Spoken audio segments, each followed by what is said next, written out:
Welcome to the Covered Bridges in New Hampshire podcast, where we discuss all things related to covered bridges in the Granite State. Here's your host, Kim Chandler. Hello, Covered Bridge people, and welcome to the podcast. Today we're speaking with Mike Kowalczyk, founder and president of the Monadnock Region Rail Trail Collaborative. Mike discusses the rail trail system of Southwestern New Hampshire and why preserving and completing this historic trail network remains vital to the Monadnock region. Here we go. In this episode, we'll learn about the rail trail system of Southwestern New Hampshire, born from the hundreds of miles of railroad tracks that carried passengers and freight across the Monadnock region from the mid-1800s to the mid-1900s. When the railroads were abandoned, they left behind a network of trails that still connect the region, but many sections need restoration, maintenance, and funding to be completed. At one time, several covered bridges spanned the rivers and roadways along these trails. Today, none of those bridges remain, but the trails do. In this episode, we'll go a little off track from talking about covered bridges to discuss the preservation of these historic rail trails and their importance to the Monadnock region. Today, we're speaking with Mike Kowalczyk, founder and president of the Monadnock Region Rail Trail Collaborative. Mike has lived in the Monadnock region since 2001. After retiring in 2017 and moving to Swansea, he helped establish the Swansea Rail Trail Advisory Committee, which oversees the improvement and maintenance of the town's 11-mile rail trail. In 2019, he founded the Monadnock Region Rail Trail Collaborative, dedicated to promoting the reconstruction, rehabilitation, maintenance, and use of the region's roughly 100-mile rail trail network. In 2020, he joined the board of the New Hampshire Rail Trail Coalition, advocating for rail trails at the state level. Mike is also a member of the Rails to Trails Conservancy. Welcome to the podcast, Mike. Glad to be here. So can you tell us a little bit about the history of the railroad in the Monadnock region? Sure, I've got a little bit. In fact, I'll start a little bit with New Hampshire. So it was 1835 when the Eastern Boston and Maine and Concord railroads were incorporated in New Hampshire. And then by 1960, they had built 661 miles of rail corridor in the state. Okay. And then by 1874, I thought this was kind of fun. This is kind of a fun fact. New Hampshire law gives conductors the authority to put noisy passengers in the baggage car. So, I thought that was kind of funny. So they must have had a lot of noisy passenger problems that they had to pass a law, right? So I thought that was funny. That was 1874. So 1887, U.S. Congress creates the Interstate Commerce Commission. Now, at that time, it didn't have much power, but I mention that because it's going to be significant here in a couple of minutes. And then by 1912, the Boston and Maine dividends already started slipping. So already by 1912, the decline kind of started.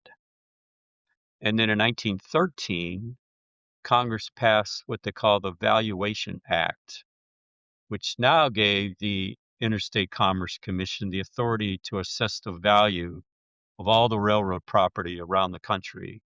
And they did it to figure out what a just and reasonable rate was.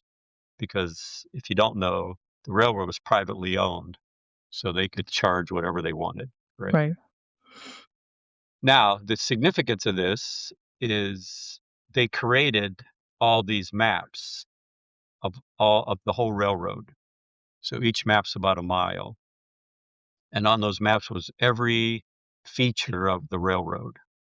You know, every signal tower, every depot, every mile marker, every culvert, everything. And we use those today to search for artifacts. Oh, that's amazing. And I work with Southwest Regional Planning Commission. We've come up with an online mapping system. We've overlaid the valuation maps on top of that. So when we're out there surveying a section of trail, I can see the map, the valuation map on top of where I am. And as we walk along, we'll know where a culvert should be or where a signal tower should have been or whatever. Or where a covered bridge would have been. Or a covered bridge, exactly. Excellent.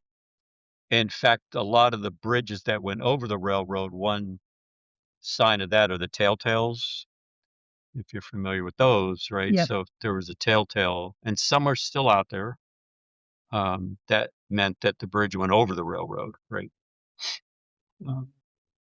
Anyway, by 1915, there was 1,256 miles of trail in New Hampshire, 1,256. So New Hampshire and New England as a whole was one of the most dense areas of railroad in the country. And 1,200 miles just in our state's pretty big because we're a pretty small state. Mm-hmm. So that was 1915. 1924, only 9 years later, Boston and Maine petitions the Interstate Commerce Commission to abandon over a third of its tracks. Mm. So it was really downscaling by 1924. And in 1923, the Boston and Maine Concord to Manchester branch was discontinued. So you can see what's happening, right? 1948, they started abandoning a whole bunch of stuff. In 1969, they declared bankruptcy. And in 1992, the Northern Railroad, so it's called the Northern Rail Trail now, was conquered up all the way to Lebanon. They abandoned that. And then in 1995, the Congress eliminates the regulatory authority of the Interstate Commerce Commission, with most authority passing to the U.S. DOT. So now the U.S. DOT kind of is responsible for all this. And these Bureau of Valuation records, all these maps that we use, went into the National Archives. Okay. So because of that, they're still preserved. And because of that, we can get our hands on them. Okay. So Can you it's just- access them online, or are they hard copy? we've gotten them through the Bureau of Trails. Okay. So I've never looked anywhere else. And then because I work with Southwest Regional Planning Commission, they have contacts with all this kind of stuff, right? So they can get a hold of them. Right.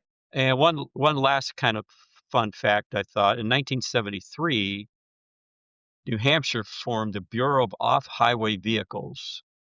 So they created this Bureau of Off-Highway Vehicles in 73, and then in 1993, they renamed it to Bureau of Trails.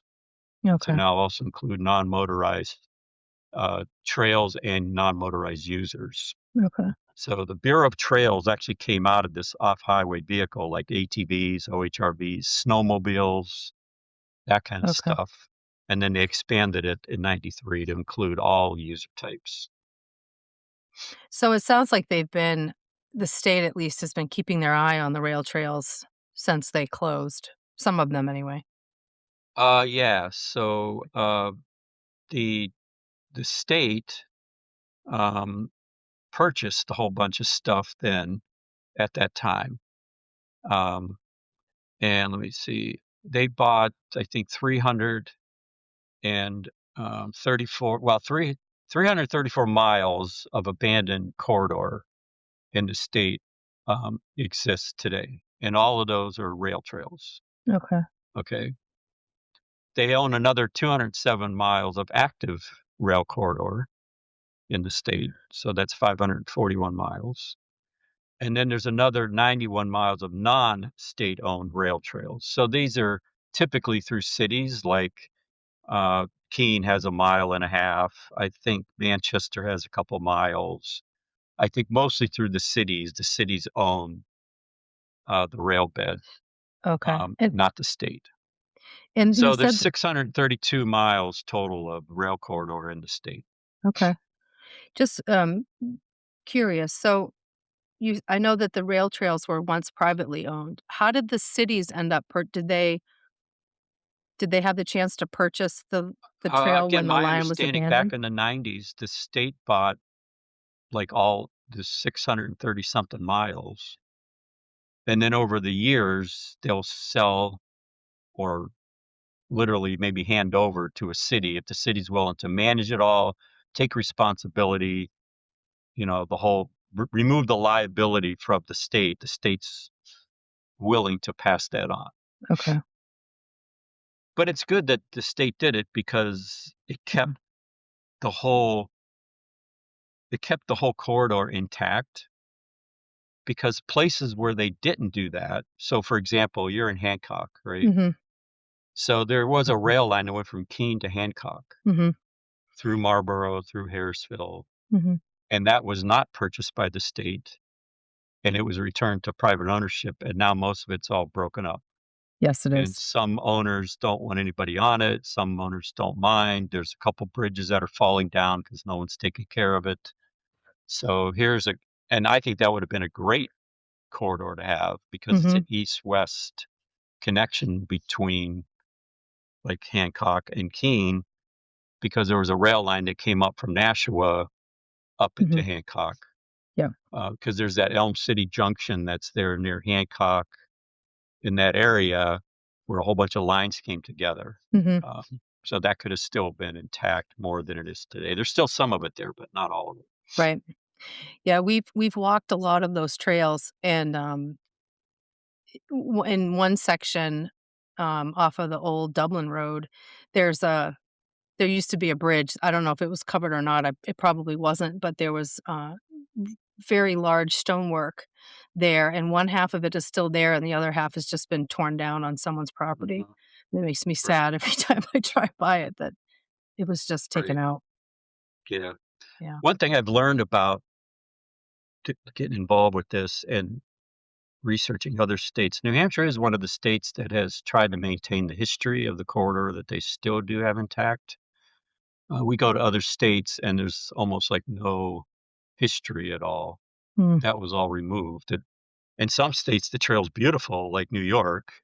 We go to New York, but there's very little history of the railroad. So that's a good thing. Right. Exactly. So, what is the Monadnock Rail Trail system, and where are those trails? Yes, so there's about 100 miles that my organization has in scope. So one of them is the Cheshire Rail Trail. It starts down in Fitzwilliam. It actually came out of Winchton, Mass. Mm. The rail line.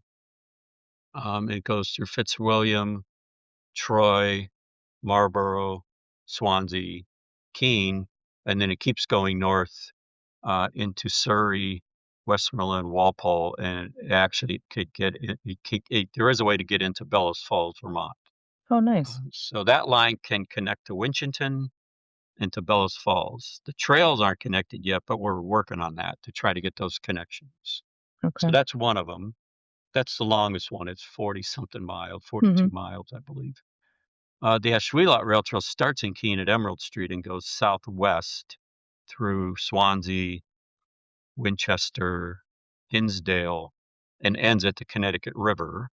Okay. And then along the Connecticut River, there's the Fort Hill Rail Trail, which follows the river going north from where it meets the Ashwelot for 7 miles, up to a railroad trestle bridge where it crossed the river and got into Brattleboro. And that bridge is about a mile south of downtown Brattleboro.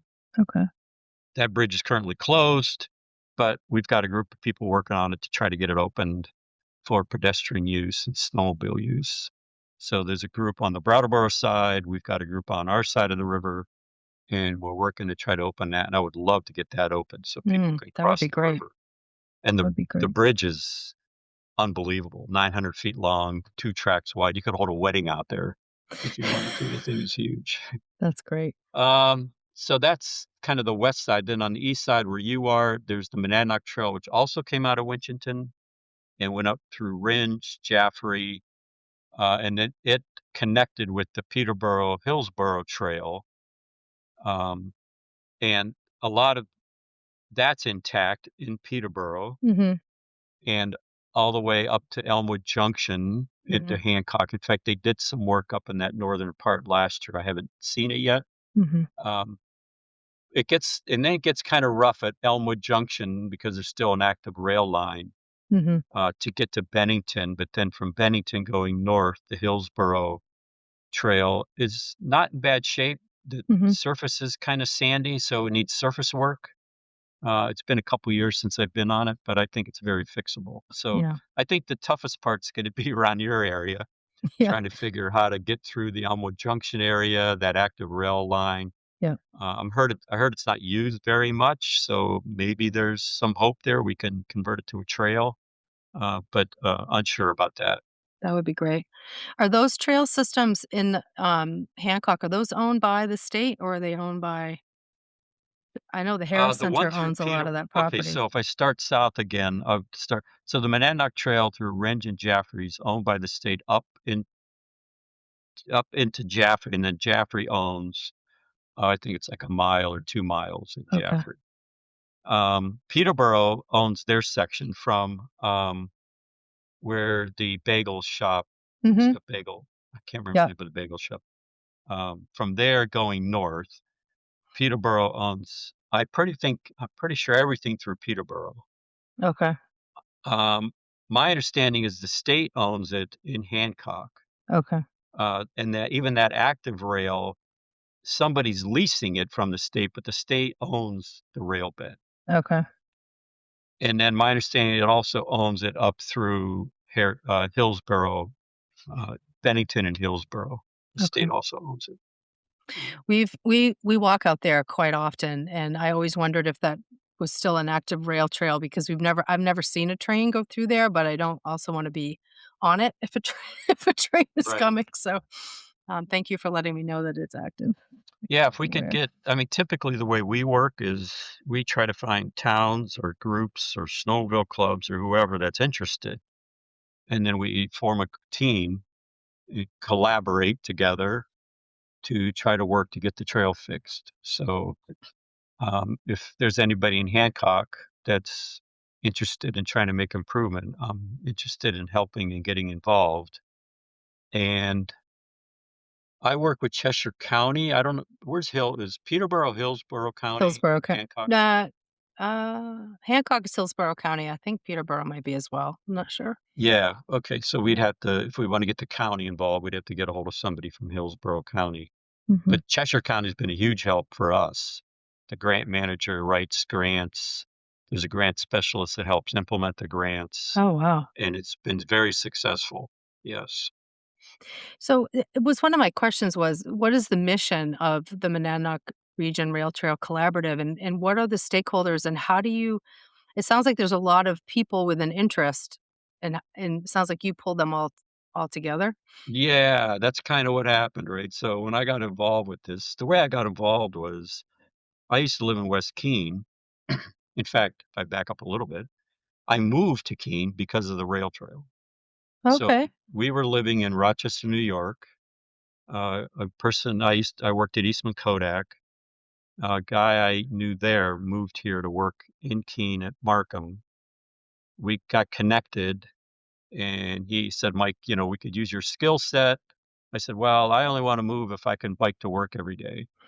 And they go, we can do that. We have these rail trails, right?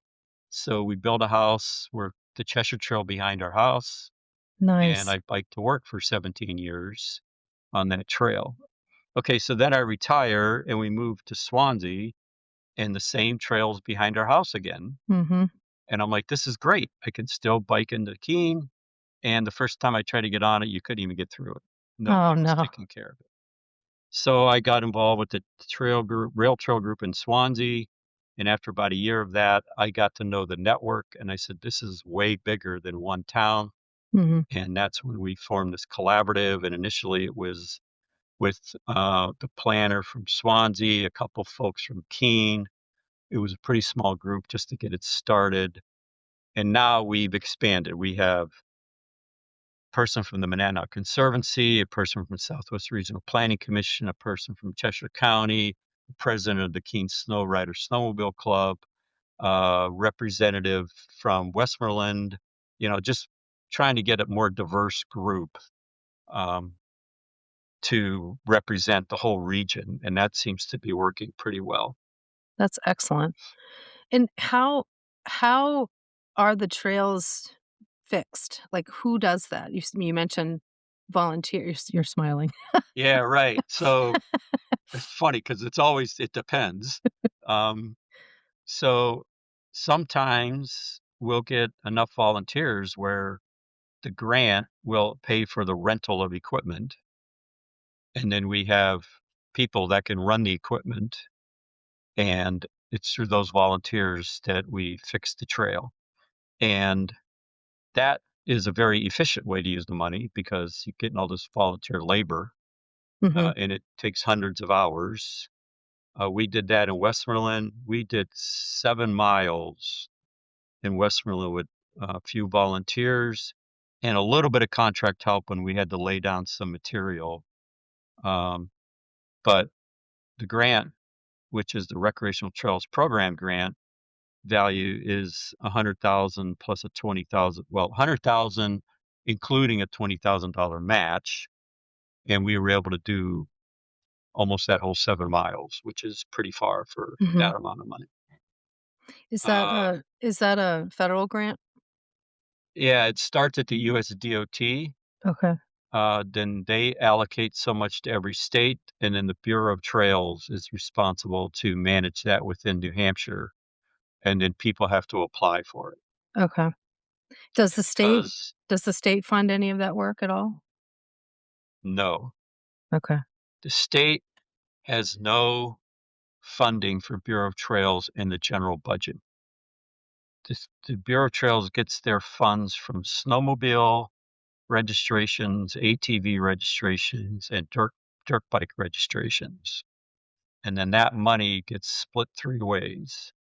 Some goes to the Bureau of Trails, some goes to Fish and Game, who's responsible to police the trails, and some goes back into a grant called Grant and Aid that then snowmobile clubs and ATV clubs can apply for.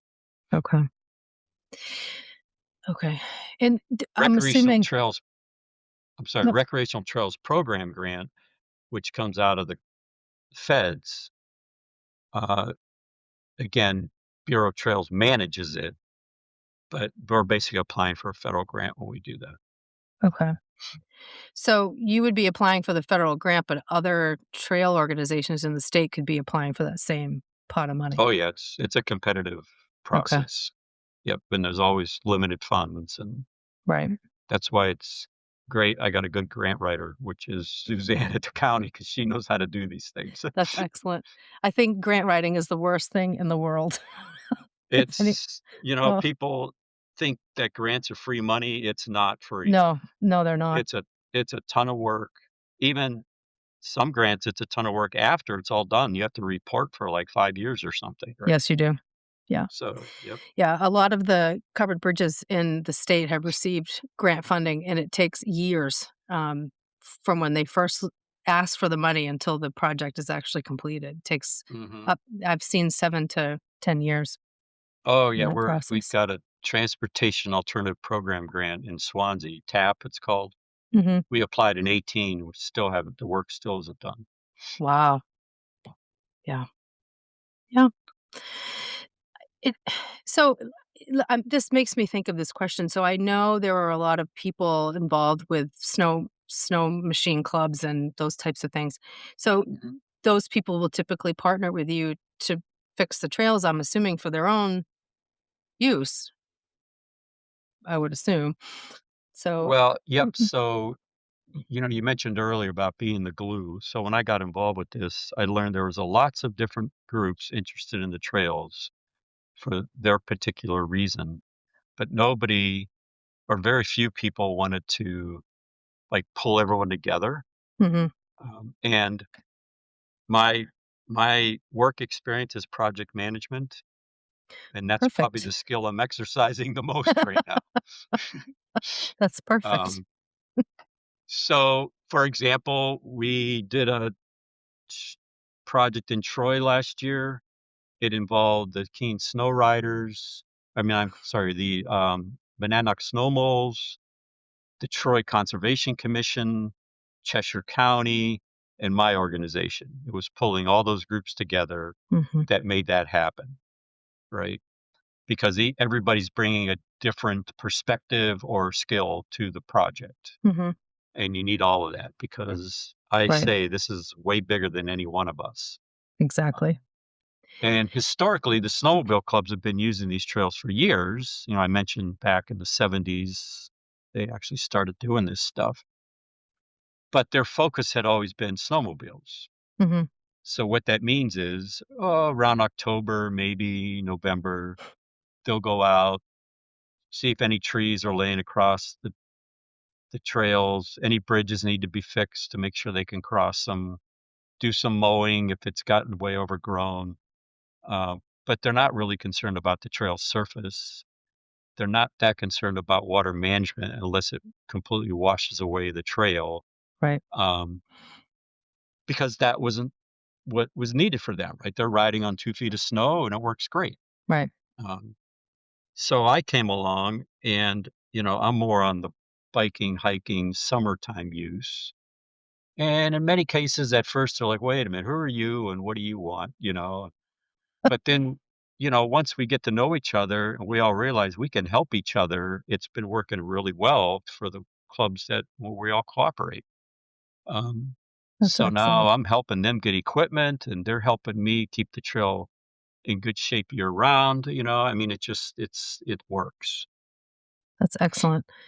And what does it mean to restore a rail trail? Like, what kind of work is involved? I asked the question because, as a hiker, I mean, I know, and my husband does trail maintenance, so I get a little bit of that. But can anyone just show up to help? Do you need to have a certain set of skills?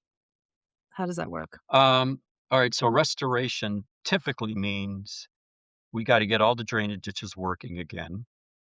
Um, I met a guy on the trail a couple years ago that used to work for the railroad. He now is actually helping us. And he said when the railroad maintained the railroad, he said they had three priorities: water management, and water management. Got to keep the water off the rail bed, right? And it's the same with the trail. So we take care of the drainage ditches, we take care of the culverts, and there's lots and lots of culverts out there. That keeps the water off the rail bed. That could mean clearing trees that are clogged up in the culverts and all that kind of stuff. Then we we remove trees that are encroaching. So Mhm. some of these rail beds haven't been worked on in 40 years, Mm. and now the trees have grown up in the drainage ditches. They're grown up on the far bank of the drainage ditches, and when they're on the banks, when they fall onto the rail bed. Mhm. So we have permission from the Bureau of Trails. Remember, the DOT owns the property, Bureau of Trails manages it. So any work we do, we have to get agreement from the Bureau of Trails. And they've basically given us the go ahead. So you can remove any trees that are on the rail bed, in a drainage ditch, or on the far bank, Okay. because they're all going to end up on the rail bed anyway. So Right. so we can clear those out. Um, Once we do all that, then it's about the trail surface. And we've been some places we might have to add a fill material, uh, because the rail bed got washed away over the years, and we Mhm. gotta build it back up. And in some places, we've laid down a hard pack material as the final surface. Some places, the railroad ballast material is fine, and we don't have to do that. There was a couple miles of Westmoreland, we didn't have to lay down anything. It was fine. Um, So once we get all that done, that's kind of in general what restoration means. So when that's all done, water's being managed, culverts are working, trees have been pushed back, and we have our smooth hard pack surface. And as far as volunteers, um, again, if somebody approaches me, I first explain, well, here's what we do, and here's all the different ways you can help. What are you interested in? Because I find people stay interested when they're doing things they want to do. Mhm. So that could be anywhere from Right. running a mower, cutting a tree, or writing a grant, or creating a rack card, or doing some mapping. I Mhm. mean, it's endless. And we have a group that actually is working on legislation at the state level as well. Oh, So, what does that look like? so last year we submitted a bill, Senate Bill 274, and the idea was to try to get funding for the Rail Bureau of Trails. Okay. Um, like I mentioned earlier, there's no general money and there's no funds in the general budget. So we attempted to do that. Um, we were not successful because we were asking for money. Right. Um, and anything that asked for money last year, I don't think passed. But we continue to pursue it, and our current pursuit is to try to get the governor's attention. And we did meet with the governor's senior aide a few weeks ago to explain the Nice. situation. And there are ways that we think they could help where it does not involve money, um, that could maybe move things along, a little better than they are. So there's all kinds of work. There's events like Troy Depot Day. We'll have a booth there. Jaffrey Riverfest will have a booth there. There's that kind of stuff too. Um, we run a rail trail challenge, challenging people to use the rail trail. People could help out there. It's just it's endless, right? So that's why I ask people, so what do you like doing, right? And then usually I can find a fit. Well, and I think, I would imagine that's part of the funding and getting support is for people to understand what the rail trails are, what they're used for. I mean, there are certainly a group of people who use them during the winter or run or bike in the summertime, but there's also probably a large group of people in New Hampshire that don't do those things. So Uh, how do you reach those people to get them to understand how important these rail trails are? Not just for being outside, but to preserve history. hmm Yeah, very good question. Basically that's the marketing end, right? Mhm. How do you market them? So we got a few things going on. One, I mentioned this rail trail challenge. We're Yeah. doing that through the Greater Monadnock Collaborative, Mhm. which is the chamber. Yep.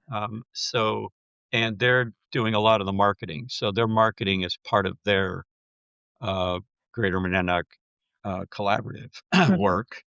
So, and that could have a pretty broad reach. So that's good. We recently had a meeting with the Granite State Ambassadors. Oh, yes. And so, yep, so they are now aware of what we're trying to do. So they're going to be helping us in that regard. We try to hold events. I'm a member of the Monadnock Cycling Club, and I've committed this year to run a couple of their cycling events, and I'll be using the rail trails to do that, Mhm. right? So to get more people onto the rail trails. So those are some ideas that we have.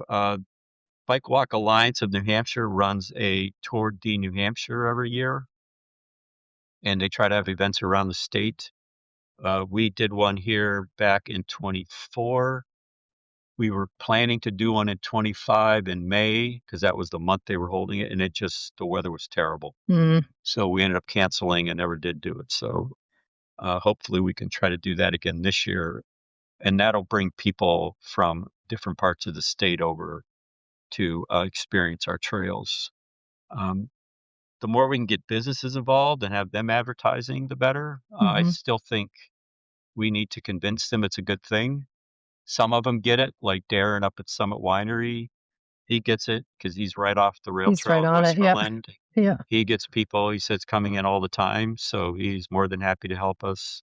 That's So I excellent. think we just need to get more of that too. But you know how these things go, grassroots, they start slow and you got to kind of build momentum. Yeah, they do. But grassroots movements are what change the world. So Yeah, right. they absolutely do. How does the 100-mile challenge work? Yeah, so a person registers online. So we have rack cards we pass out at events. Julie at the Greater Manana Collaborative has it on their website where you can click, you scan this QR code, and you get this. It's actually a website that you go to that you can store on your phone, and it shows you where all the trails are. It shows you all the participating businesses, and every time you check in at a business, you earn points. and if you get enough points, you get your T-shirt, Well, that's right? great. Yeah, so we had 30-something check-in points last year. I think it was 38 check-in points, and we tried to spread it out around the region, so through every town. I'm 'Cause one of the beauties, I think, of these trails is they do follow the roads fairly closely. You may Right. not know it when you're out there because you're in the woods, but Cheshire Trail follows Route 12, Mhm. Ashwelot Trail follows Route 10, the Monadnock Trail follows Route 202, Mhm. I believe it is. Yep.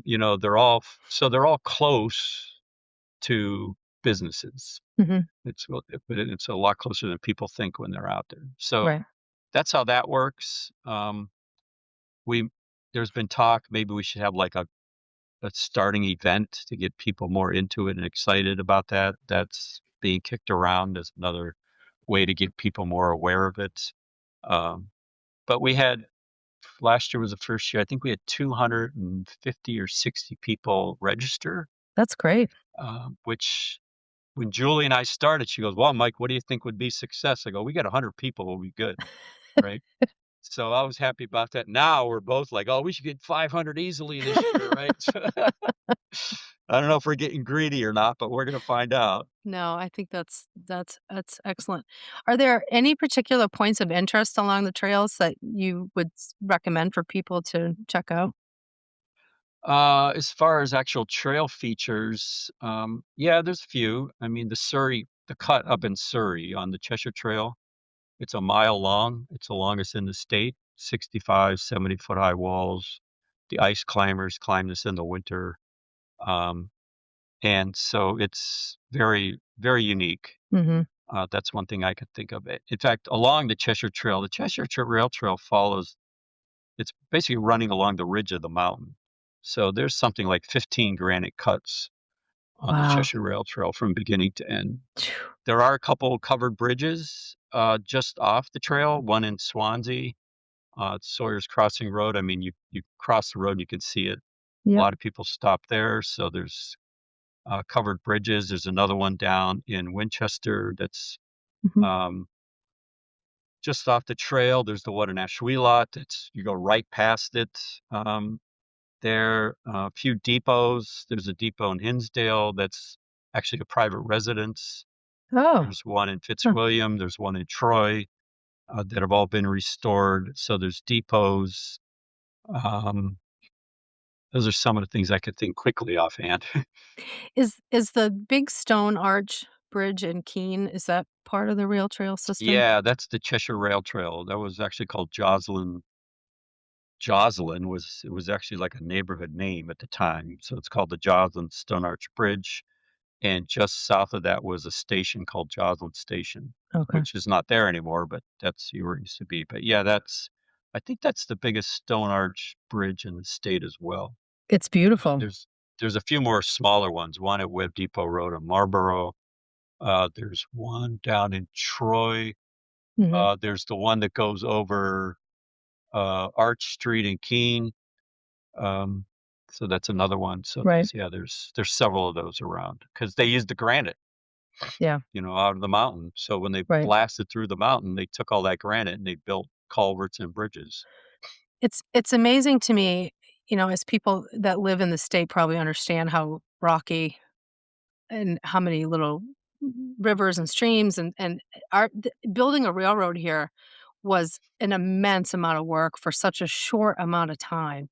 And I don't think people understand that. I mean, there hasn't been consistent railroad travel in most people's lifetime, today, so I don't think they understand, but as you walk on these rail trails and you look at the way that the rail trails were built, it was it was a lot of work for 70 years?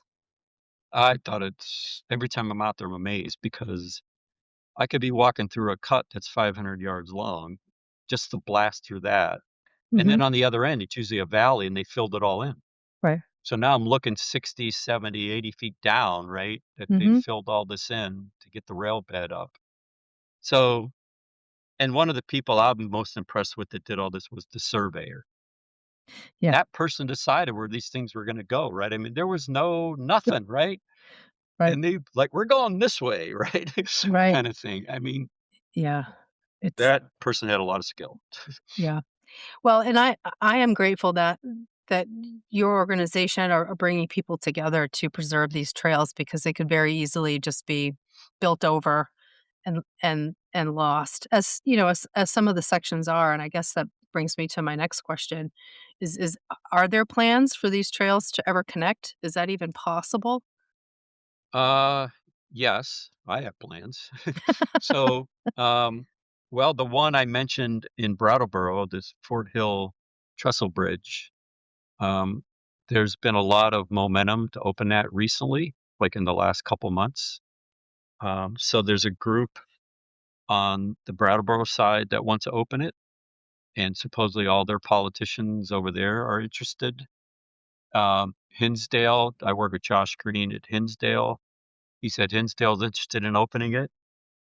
Apparently, the DOT who owns the bridge is not objecting to it, Perfect. and Southwest Regional Planning Commission is helping us. So, Southwest Regional Planning Commission recently received a Timber for Transit grant through Northern Borders Regional Commission, and they're using that as part of that's going to be used to survey the bridge because we have to do that first. Meaning, Hmm. can it hold the loads we're going to put on it? Right. And then also come up with some design concepts of what it would look like if we made it a pedestrian That's amazing. snowmobile um, passage. So that's one. Down in Winchendon, there's about 2 miles of rail bed that's abandoned but intact. It runs through Winchendon, so from downtown Winchendon up to the state line. Hmm. Um, and I'm in contact with people there to try to get this opened. And what we're trying to find out is who owns the property. And right now, I don't know because everybody thought CSX Railroad owned it. I did email the director of real estate property for CSX, and his reply was, "We don't own it." Oh, So now I'm interesting. asking people in Winchendon, who owns it? And so we're trying to get that answer. So this could be easy. I Yeah. don't know. Maybe the state owns it. Maybe the city owns it. I don't Right. know. Or it could be really hard. Maybe the railroad does own it, and from what I understand, it's, to get the railroad to sell you something, it takes a long time. Yeah.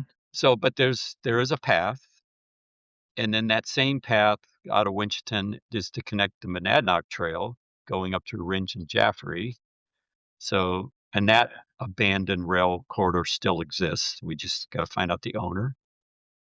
And then up in um, Bellows Falls, there's also a bridge there that's currently closed, that's on the DOT repair list that we would use to get people across the river up there too. So Okay. there are ways to connect, right? It's going to take a while and we're Yeah. slowly chipping away at it. Right. Are there other organizations in different pockets of the state similar to yours? Yeah. Mary Ann Borowski runs the Cross New Hampshire Adventure Trail that uses the Amanuensis and Presidential rail trails plus other trails she put together that goes across the state, um, starting up in Whitefield. And then Okay. she actually goes into Maine because her and I did that last year with 90 miles. Wow. So she's trying to piece that together. There's the Northern Rail Trail, which runs from Boscawen up to Lebanon. There's a group, very active group there, doing a great job with that. That's 60 miles. Hmm. And they're actually looking to extend now to get down in the Concord. They were successful in getting another couple miles of rail bed that they're going to be working on there. Nice. There's a group in Derry. There's a group working on the Seacoast Greenway, Scott Vogel from the Rockingham Regional Planning Commission from Portsmouth down to the New Hampshire state line. Nice. So yeah, there's pieces, all around. People are working on it. So, That's excellent. I mean, I understand there's still so much work and so much funding, but wouldn't it be great if all of those covered bridges could be built again? oh my God, yes. And there were a few, as you know, we talked that used to be in our section that aren't there. Mhm. I'd love to return those, right? One's up in London Road. in Westmoreland where they filled in the rail bed, Mm-hmm. where they are, some time ago. And so now we have to go around it. It'd be great if we could unplug that whole thing and put a bridge back in. That would be amazing. Yeah. Well, So maybe I don't know if there's groups out there that want to restore or rebuild covered bridges, but if there are, let me know. I've got some spots. that would be great. I would absolutely love that. What would you say is the benefit of having a rail trail system in the Monadnock region? Oh, well, there's health, right? Gets people outdoors. I've met a lot of people out there that are back on their bikes, especially with the e-bike surge, that said they haven't been out in years and now they're out doing it. And a lot of people don't want to be on the roads because of the danger and the safety Right. issues, so they love being on the trails. Economic, not only like this rail trail challenge, there's bike tours this summer. So there's a bike tour company called the Great American Bike Tours over in Raymond, New Hampshire, and they run bike tours in a lot of other states but ours. So they do the Erie Hmm. Canal in New York. They do the Greater Allegheny Passage in Pittsburgh down into Washington, D.C. They do a trail from Cincinnati, Ohio to Cleveland. So, but Wow. not us. So Diane, the Interesting. owner, we saw her. I'm part of another group that held a conference last fall, and she came, and so Marianne and I started talking to her. So we're going to do a test run this summer, and we're going to do a 5-day tour New Hampshire rail trails and kind of jump between these different segments that I mentioned and get maybe 12, 15 people to do this and see how this goes, right? That's But anyway, excellent. that could bring, tours in the summer to these areas, which is economic advantage. Um, what else? I had a brief discussion with a person at the United Way, and I'm going to be talking to the president sometime shortly about, could this help with any of their causes, like mental health, get people outdoors, that kind of thing. Right. So there's that possibility. And then daily commute, like I did, right? Mm-hmm. I mean, I used it to go to work every day and back. It was probably the best 20-minute ride to work and back that was the best time of the day for me, right? I bet. So I think commuting is a real opportunity, and then just general recreation, Mm-hmm. right? People just go out on weekends or holidays just to Right. get out, walk their dogs, horseback riding. We caught we caught some dog sledders on camera this winter. Oh, that's great. So there's some dog sledders out there. Yeah. That's great. Where can people go to learn more about the trails and how they can help you? Well, I've got my website, monadnockrailtrails.org. It's one place. If they just go to Trail Link, they should find them. All trails, find them. New Hampshire Bureau of Trails website has maps to all the rail trails in the state. New Hampshire Rail Trail Coalition, which is the other group I mentioned that I belong to, they also have information about all the rail trails. Mhm. Um, if you see the Granite State Ambassadors this year, you should see information on our trail network here. So those are some of the places people can go. Greater Monadnock Collaborative. That's excellent.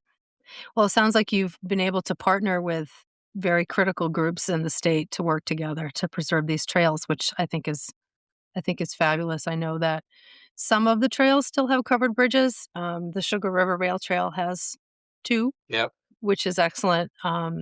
And maybe someday in the future, we may see some more. You never Right. know.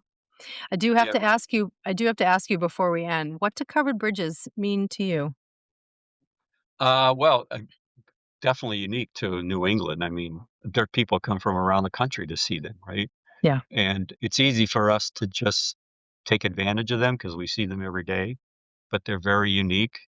And I think the more we can preserve them, the better. And if we can even put back some that got lost, would also be good. So I'm hoping someday I run into some group that says, "Hey, we want to build these, put these back." Okay, let's see how we can do that yeah, related to rail beds. And like I said, there are a few places where they went over the rail bed in my region, not on the rail trail itself. The Sugar River is the only one that I know of. There probably were others.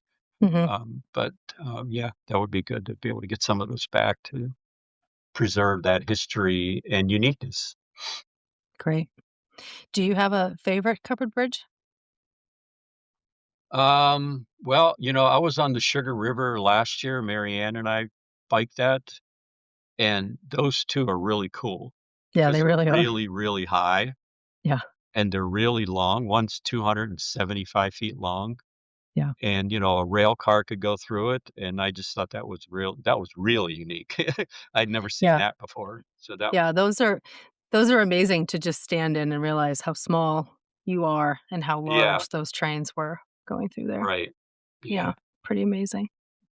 Well, thank you so much for talking to me today, and I think we have the same interests in preserving history. Mhm. Just me for the bridges and you for the rail trails that the Yeah, bridges it's used to be great. Yeah. on. So, let's keep in touch, and I'm sure we probably can find some commonality, and getting both of what we're trying to get done. Definitely. Thank you so much. Okay, great. Sure thing. Thank you for having me. The Covered Bridges of New Hampshire podcast is created and hosted by me and recorded in Hancock, New Hampshire. The song Old New Hampshire was arranged and performed by Josh Black. Our introduction is courtesy of Greg Kretschmar. This podcast is a companion to my book, Covered Bridges of New Hampshire. You can learn more about the book, explore blog posts, view covered bridge videos and photographs, check event listings, and access an interactive covered bridge map at coveredbridgesnh.com. Follow Covered Bridges of New Hampshire on Facebook, Instagram, and YouTube for additional content and updates. If you enjoy the podcast, please rate, review, and subscribe on Apple Podcasts, Spotify, Amazon Music, iHeartRadio, or wherever you get your podcasts. I'm Kim Chandler. Thank you for listening.